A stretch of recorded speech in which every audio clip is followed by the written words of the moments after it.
Last year at my cousin's wedding, I got stuck talking to a guy for 11 minutes about parking. 11 minutes about parking. We ran out of things to say by minute 2, and I just kept going, nodding, smiling, dying slowly inside while my brain screamed, "Say something else." And that was basically me for my entire 20s. Great at hellos, terrible at everything after.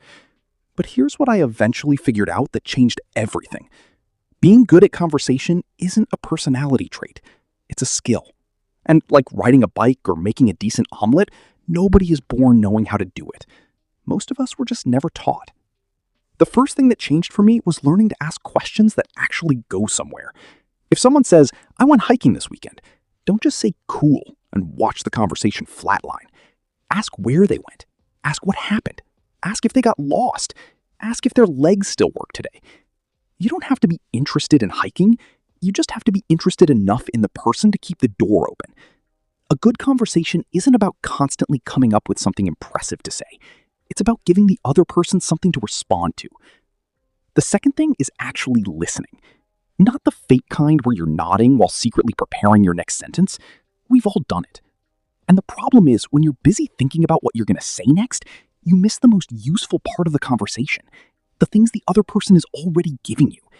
Their story contains your next question. They mention a new job? Ask what made them switch. They mention a trip? Ask what surprised them. They say they hate their commute. Ask what happened. You don't need to manufacture interesting conversation. You just need to notice what's already there. And then there's the one that completely changed things for me. Silence. I used to treat every quiet second like a fire alarm. If nobody spoke for 2 seconds, my brain immediately went, "This is awkward, say something, anything." But that panic actually makes conversations harder, because now you're not listening to the other person. You're monitoring yourself. Am I being boring? Do they like me? What should I say next? The more you monitor yourself, the less present you become. Comfortable people don't necessarily have more things to say. They're just less afraid of having nothing to say for a moment. A pause isn't you failing. It's breathing room. And once I stopped trying to kill every silence, conversations became much easier. The last piece is finding the overlap. The moment you and another person discover something you genuinely have in common, the same show, the same weird hobby, the same chaotic group chat energy, or even the same opinion that pineapple belongs on pizza, the conversation suddenly stops feeling like an interview.